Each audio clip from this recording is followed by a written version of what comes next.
যখন গাজার আকাশে বারুদের গন্ধ, ধ্বংসস্তূপের নিচে শিশুদের কান্না আর বিশ্ব নেতৃত্ব ব্যস্ত বিবৃতি নিয়ে, তখন এক নিষ্পেষিত আরব রাষ্ট্র হুঙ্কার ছুড়েছে ভূমধ্যসাগরের দখলদারদের দিকে। ইয়েমেন। হ্যাঁ, হুথি নিয়ন্ত্রিত এই দেশটি আবারও ঘোষণা দিল ইসরায়েলের বিরুদ্ধে আরও জোরালো সামরিক হামলা চালানো হবে। এবার লক্ষ্য শুধু যুদ্ধজাহাজ নয়, বরং ইসরায়েলি বন্দর সংশ্লিষ্ট যে কোনো বাণিজ্যিক জাহাজও। সম্প্রতি হুথি নিয়ন্ত্রিত ইয়েমেনি সশস্ত্র বাহিনীর পক্ষ থেকে প্রকাশিত এক গুরুত্বপূর্ণ বিবৃতিতে জানানো হয়, গাজায় ইসরায়েলি হামলা ও অবরোধ অব্যাহত থাকলে নৌ অবরোধের চতুর্থ ধাপ কার্যকর করা হবে। অর্থাৎ এখন থেকে যে কোনো জাতীয়তার কোম্পানি ইসরায়েলি বন্দরের সঙ্গে লেনদেনে যুক্ত থাকলে তাদের জাহাজই হবে ইয়েমেনি ড্রোন ও ক্ষেপণাস্ত্রের লক্ষ্যবস্তু। এই ঘোষণা এসেছে এমন এক সময়ে যখন গাজায় মানবিক পরিস্থিতি চরম পর্যায়ে পৌঁছেছে। অবরোধের কারণে দেখা দিয়েছে অনাহার, তৃষ্ণা ও ওষুধের ভয়াবহ সংকট। ইয়েমেনি বাহিনীর ভাষায় গাজায় যে গণহত্যা চলছে তা সমসাময়িক ইতিহাসে নজিরবিহীন এবং একজন বিবেকবান মানুষ, বিশেষত আরব ও মুসলিম কেউ এমন হত্যাযজ্ঞকে মেনে নিতে পারে না।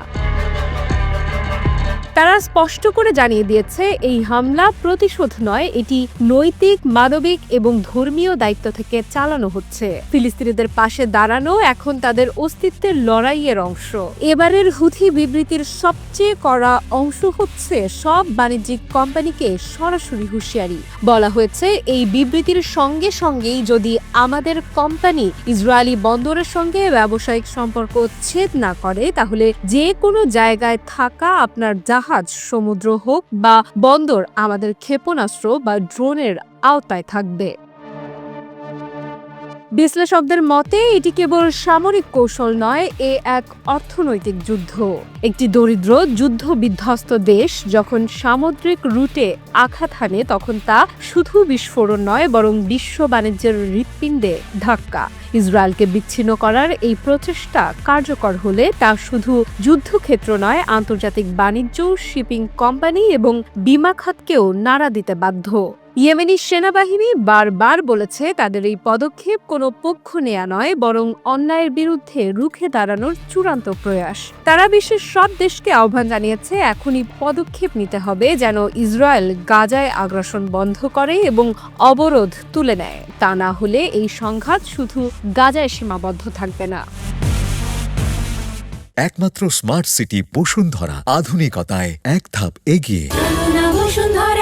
তারা সতর্ক করেছে, ইসরায়েল যদি আগ্রাসন বন্ধ করে তাহলে আমরাও সব সামরিক অভিযান বন্ধ করব। কিন্তু যদি আগ্রাসন চলতেই থাকে তাহলে আমাদের আঘাত আরও ব্যাপক হবে, কেউ নিরাপদ থাকবে না। বিশ্লেষকেরা বলছেন, ইয়েমেন এখন মধ্যপ্রাচ্যের এক অপ্রত্যাশিত কিন্তু শক্তিশালী খেলোয়াড় হয়ে উঠেছে।